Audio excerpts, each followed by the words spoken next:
South China Sea tensions have US and China into a dangerously hostile dispute, with some experts warning the risk of conflict is real. This wasn't helped by Beijing's deployment of ship-killer missiles. China's military had already threatened to sink 2 aircraft carriers of the US when it activated the ballistic missiles.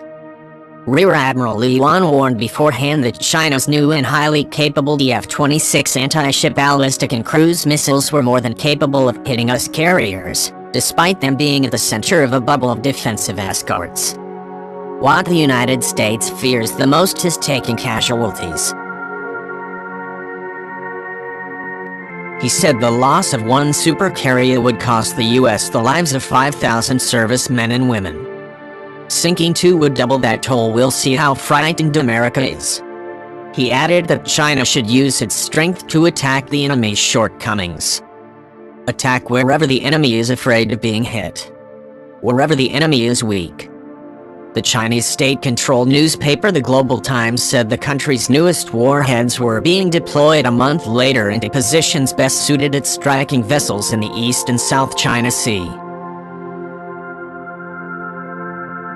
The announcement of the deployment came just days after a U.S. warship passed through the Taiwan Strait and close to the Paracel Islands, Zisha Islands, claimed by China, Vietnam and Taiwan to assert the international rules of the sea which govern rights of free passage. Taiwan has been at the center of political disputes between China and the U.S., as Beijing aims to assert control over the Asian territory. The Global Times said in January 2019 the timing of the report sparked discussions among Chinese military observers online, as it came after the USS McCampbell, a US-guided missile destroyer, trespassed into China's territorial waters off the Zisha Islands on Monday without permission from the Chinese government. The Chinese government mouthpiece continued the DF-26 is China's new generation of intermediate-range ballistic missile capable of targeting medium and large ships at sea. It can carry both conventional and nuclear warheads. The missiles are ballistic, meaning they boost their warheads high into the edge of space. These warheads then plunge at very high speeds back down towards their targets. As the US and China have grappled for control in recent years, analysts have warned on a number of occasions that there is serious risk of an accidental conflict. Yu Bo, director of the Center for Maritime Strategy Studies at Peking University, said that the deployment of US vessels was aimed at stopping China from taking advantage of a power vacuum. Speaking in 2017, he also warned there was a risk that such incidents could result in a miscalculation and escalate into military conflict.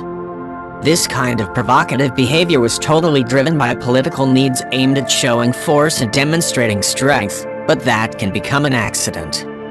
He also said that there could be parties with the US military aiming to create a small-scale and controllable conflict with their Chinese counterparts.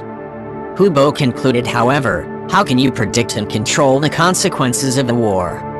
In an international security environment described as one of renewed great power competition, the South China Sea has emerged as an arena of the US-China strategic competition.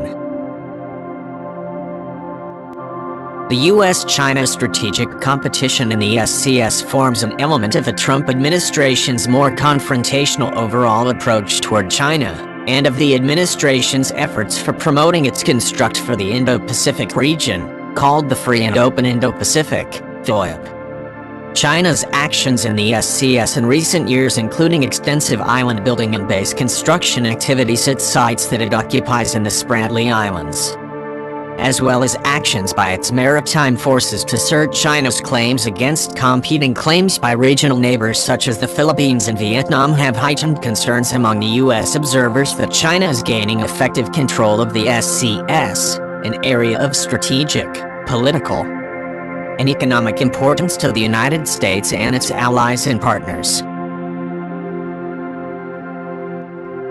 Actions by China's maritime forces at the Japan-administered Senkaku Islands in the East China Sea, (X), are another concern for the US observers.